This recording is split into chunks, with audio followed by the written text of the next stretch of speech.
여러분 안녕하십니까? 계속해서 원주에서 전해드립니다. 장기간 미개통 구간으로 남아있던 원주 동부순환도로 봉산동 번제마을에서 소초면 흥양리까지 1.98km 구간이 올해 상반기 착공에 들어갑니다. 원주시는 미개통 구간 편입 토지에 대한 보상과 행정 절차가 마무리됨에 따라 상반기 중에 시공사를 선정 착공해 2025년까지 공사를 마무리하겠다는 계획입니다. 980억 원의 사업비가 전액 시비로 투입되고 공사가 마무리되면 원주 IC에서 혁신도시를 연결하는 동부순환로 3.74km 구간이 모두 개통되겠습니다. 동부순환도로 개설 사업은 2009년에 시작됐지만 해당 구간은 터널 공사로 인한 비용 부담 등으로 지연돼 왔습니다.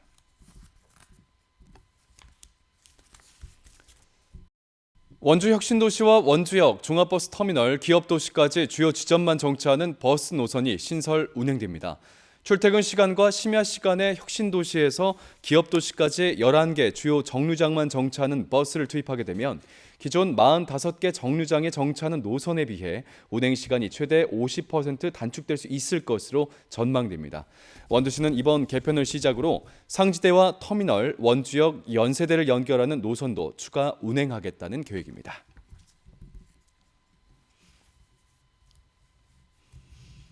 영월군이 주소지가 영월이면서 타 지역으로 출퇴근한 사람들에게 교통비를 지원합니다. 한 달에 10만 원, 분기에 30만 원까지 지원받을 수 있고 영월 지역 화폐인 영월 별빛 고운카드를 통해 지급받게 됩니다. 오는 21일까지 군청 홈페이지에서 온라인으로 또는 읍면 사무소에 방문해 4대 보험 가입 증명서와 재직 증명서 또는 사업자 등록증을 제출하면 되겠습니다. 영월에서 타 지역으로 통근하는 인구는 2020년 기준 1,300명으로 매년 증가 추세입니다.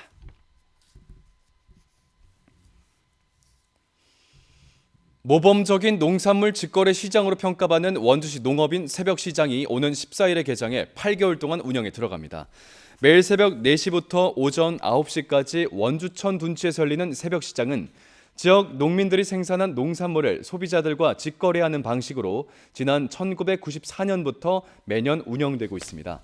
원주시 농업인 새벽시장 협의회는 올해 방문객은 지난해와 비슷한 38만 명, 매출액은 5%가량 증가한 70억 원 수준이 될 것으로 예상하고 있습니다.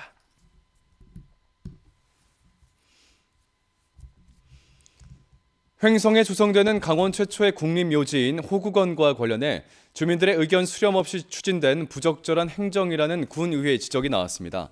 김은숙 횡성군 의원은 최근 임시회 자유 발언에서 사업 대상지인 공군 덕촌리 주민들은 호국원 조성 계획 자체를 몰랐다며 주민들의 재산권과 생활권 침해 우려가 제기되고 있다고 지적했습니다. 그러면서 호국원이 횡성에 필요하다면 반대 의견을 충분하게 듣고 해결 방안을 찾아야 한다고 말했습니다. 국가보훈처는 공군면 40만 제곱미터 부지에 2028년까지 호국원을 조성할 예정입니다. 원주시 청년지원센터가 지역의 예비 창업자, 초기 창업자를 대상으로 창업 아카데미를 운영합니다. 한라대학교 창업교육센터와 함께 6월까지 창업 기본교육, 앱 개발 특강, 1대1 멘토링 프로그램을 진행합니다. 만 18세 이상 39세 이하 청년이라면 원주시 복지정책과를 통해 신청 가능하고 첫 강의 시작은 오는 7일입니다.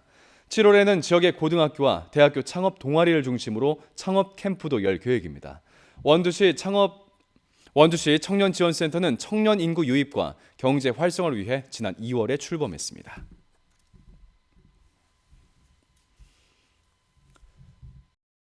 원주의 주요 관광지와 역사문화 유적을 둘러보는 원주시 테마형 시티 투어버스가 오는 11월까지 매주 토요일에 운행됩니다. 강원 가명과 치악산 성황림, 불온 법천사지, 소금산 그랜드밸리 등 4가지 주제로 나눠서 운행되고 원주역과 엘리트 체육관에서 출발 도착하며 기본 요금은 5,000원입니다. 다만 신청자가 5명 미만이거나 혹서기인 7, 8월, 매월 5째 주 토요일엔 운행하지 않습니다.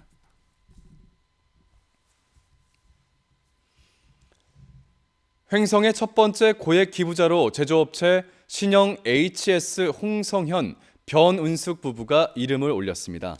충북 제천에서 식품 제조업체인 신영 HS와 FB 신영을 운영하고 있는 홍성현 변운숙 씨는 이달 초 횡성군을 방문해 고향사랑 기부금 500만 원씩 모두 1,000만 원을 전달했습니다. 평소에 횡성을 위한 사회 공헌 활동을 이어가고 있는 이들 부부는 다문화 가정 지원에 많은 관심을 두고 있습니다. 박정하 의원이 분양 대행업을 부동산 서비스 산업으로 명확하게 포함시키는 것을 골자로 하는 부동산 서비스 산업 개정안을 대표로 발의했습니다.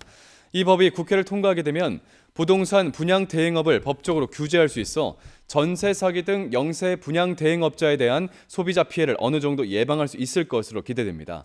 박정하 의원실에 따르면 현행법엔 분양 대행자 규정은 있지만 분양 대행업에 관한 정의가 없어 법적으로 분양 대행업을 규율하기 어려운 상태입니다.